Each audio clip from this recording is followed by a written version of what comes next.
Ladies and gentlemen, the Personal Heroes bit.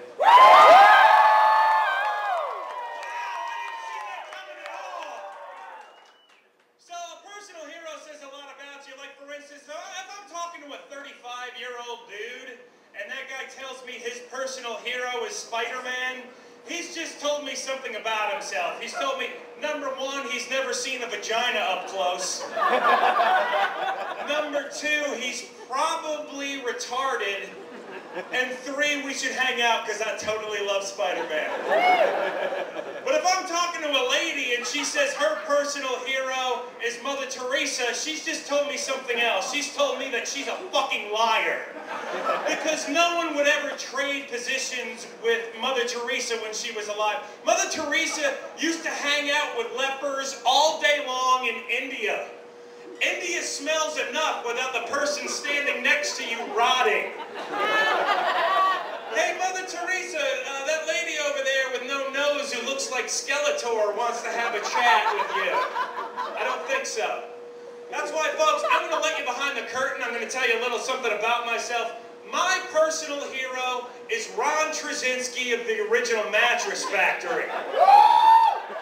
Here's why. 30 years ago, that motherfucker said to himself, what's something so boring and banal that only a complete tool would dedicate his life to something so fucking stupid? I've got it. Mattress fabrication. I'll get into you know what? I'm going to start a mattress factory. No, fuck that. An original mattress factory. And I'll have money and power and women, and let all who oppose me be crushed under Ron Trzcinski's oppressive heel. And it totally fucking worked. Ron Trzcinski makes more money than every single person in this room combined. Ron Trzcinski could buy and sell me like a Haitian prostitute with rent due. See, that's what it's about. It's about bringing people together. That's what comedy's supposed to be, right? Like, there's a lot of different types of people here tonight, but I think there's one thing everyone can get behind. Everyone agrees that Sarah Jessica Parker is the ugliest woman working in Hollywood today. Yeah, Sarah Jessica Parker answers the question, I wonder what it would look like if a zombie and a Jew had a baby, and then that baby ended up looking a little bit like a man. See? Bringing people together, people becoming friends. I like it better with a baby. I got a friend I work with, and we look remarkably similar, which sucks. You ever have that? Yeah? What sucks more is that he's actually better looking than me.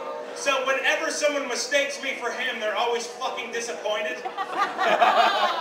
Yeah, so they come up to me and they're like, hey, like it'll be a lady and she'll be like, so Pete, I don't know what you're doing this weekend, but we're gonna hang out with on my friend's boat with some Brazilian supermodels and some professional sports athletes, and we're just gonna drink and drink. It's gonna be a bacchanal, and we're just gonna see where it goes. And then I turn around and I'm like, oh, what? And they go, oh, hey Sean, how's the comic book collection? It's really good, actually. What was that you were saying about the Brazilian supermodel? Oh, that's not for you, that's for Pete. And I kind of get it, you know, because Pete is super awesome, actually, so I can't even be mad at him.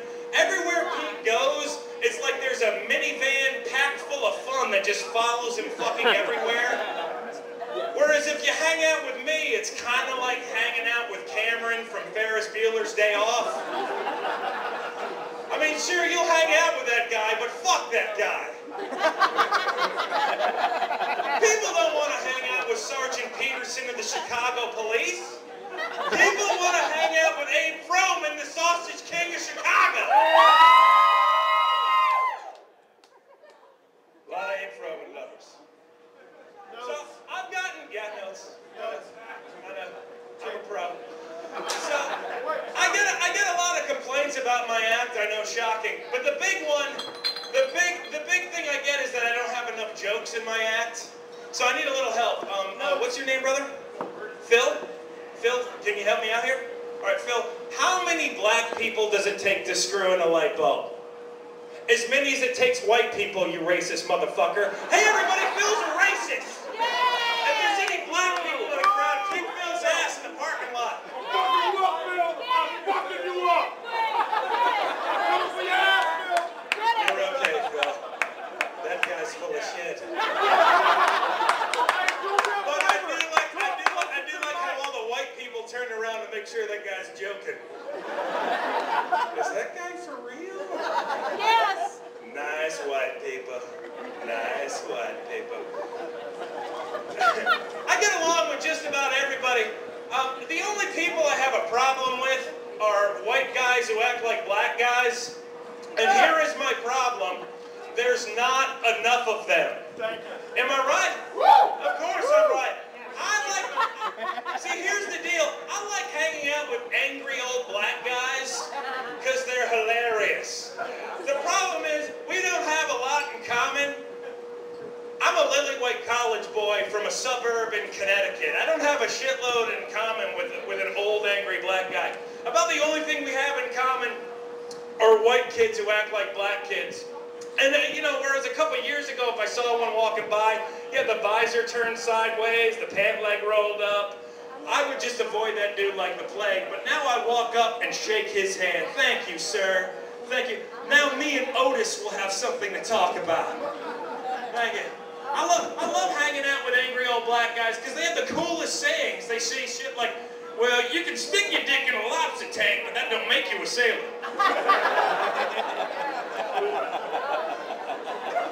Thank you, Otis. That was educational and entertaining.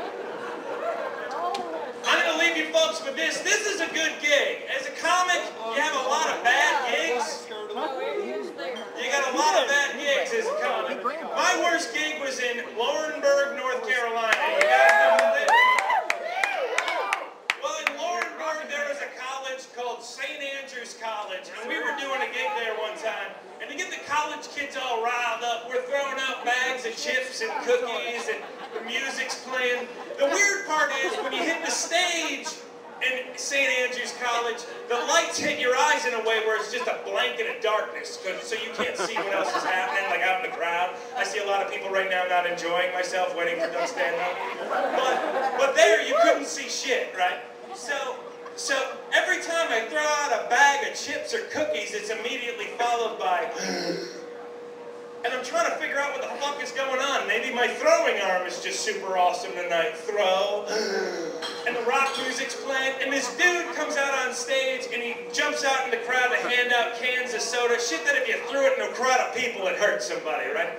So he jumps out in the crowd, as he's done a million times before, immediately jumps right back up on stage, and he goes, "Stop throwing food! They can't catch it!" See, what no one told us is that St. Andrew's College is known for its handicapped accessibility. So the first 2 rows are filled with nothing but electric wheelchairs. So every time we're throwing out chips and cookies, it's hitting these kids in the head, and the bags are breaking open, and there's chip and cookie gut in their hair and shit, and it's all over their clothes. And keep in mind, people don't know that we can't see what's happening. So they think we're throwing food at the retarded kids because we think that shit is funny. And we had an hour and a half long more show to do, and that's why that was a shitty gig. This is an awesome gig. Thanks for being my friends, everybody. I'm so